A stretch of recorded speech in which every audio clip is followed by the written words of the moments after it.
ಉಪ್ಪಿನಕಾಯಿ ಮಾಡಲಿಕ್ಕೆ first ಮಾವಿನಕಾಯಿನ cut ಮಾಡ್ಕೋಬೇಕು. ಈ ಥರ ಚಿಕ್ಕದಾಗೂ ಅಲ್ಲ, ದೊಡ್ಡದಾಗೂ ಅಲ್ಲ, ಮೀಡಿಯಮ್ ಸೈಜ್. ಸಿಕ್ಕಾಪಟ್ಟೆ ಹುಳಿ ಇದೆ ಅಲ್ಲ ಮಮ್ಮಿ? ಹುಳಿ ಒಂದು ತಿನ್ನಿ ಮಮ್ಮಿ, ಒಂದೇ ಒಂದು ತಿನ್ನಿ, ಒಂದು ಟೇಸ್ಟ್ ಮಾಡಿ ಪ್ಲೀಸ್. ಒಂದು ಚಿಕ್ಕ ಪೀಸ್ ತಿನ್ನಿ, ಒಂದು ಚಿಕ್ಕ ಪೀಸ್ ತಿನ್ನಿ. ಹೆಂಗಿದೆ ಅಂತ ಈಗ ತೋರಿಸ್ತಾರೆ ನೋಡಿ. ಹೆಂಗಿದೆ? ಬರೀ ಹುಳಿ, ಅಷ್ಟು ಹುಳಿ ಇದೆ ಈ ಮಾವಿನಕಾಯಿ. ಹಣ್ಣಾಗಿದೆ ಕೆಲವೊಂದು, ಆದರೂ ಹುಳಿ. ಇದು ಇವಾಗ ಕೆತ್ತಲಿಕ್ಕೆ ಆಗ್ತದೆ ಇದನ್ನೇ ಹೇಗೆ ಕೆತ್ತೋದು ನೀವೇ ಹೇಳಿ. ಎಲ್ಲ ಗೊಯ್ಟು ಕೊಟ್ಟು ಕೆತ್ತು ಅಂದರೆ ಹೇಗೆ ಇದನ್ನ ಕೆತ್ತೋದು? ಅಮ್ಮ ಇದನ್ನು ಹಿಂಗೆ ಮಾಡಿ ಉಪ್ಪು ಖಾರ ಹಾಕೊಂಡು ತಿನ್ಬೇಕಮ್ಮ. ಹಿಂಗೆ ಅಂದು ದೊಡ್ಡಮ್ಮ ಇದನ್ನಿವಾಗ 3-4 ದಿವಸ ಬಿಡ್ಬೇಕಾ ಉಪ್ಪಲ್ಲಿ ಹಾಕಿ?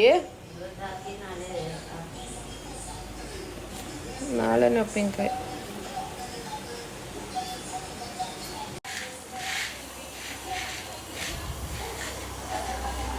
ಉಪ್ಪಾಕಿ ಎಷ್ಟೊತ್ತು ಬಿಡಬೇಕು?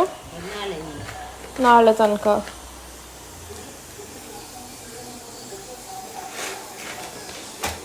ಹೌದು, ನಾನೊಂಚೂರು ತಿನ್ನಲಿಕ್ಕೆ ಜಜ್ಜಿ.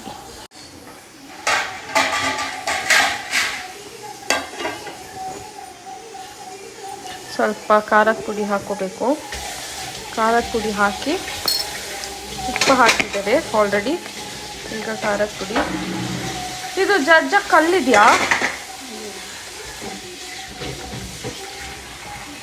ಅಯ್ಯೋ, ಖಾರದ ಪುಡಿ ಜಾಸ್ತಿ ಆಯಿತು. ಒಂಚೂರು ತೆಗೀರಿ ಅಮ್ಮ. ಒಂಚೂರು ಇದನ್ನು ತೊಳೆದು ಕೊಡಿ. ಒಂಚೂರು ತೆಕ್ಕೊಡಿ ಖಾರದ ಪುಡಿ. ಜಾಸ್ತಿ ಆಯ್ತು ಖಾರದ ಪುಡಿ, ಅದಕ್ಕೆ ಒಂಚೂರು ತೆಕ್ಕೊಳ್ತಾ ಇದ್ದೇನೆ ಖಾರದ ಪುಡಿ. ಇದೆ ಡಬಲ್ ಕೆಲಸ.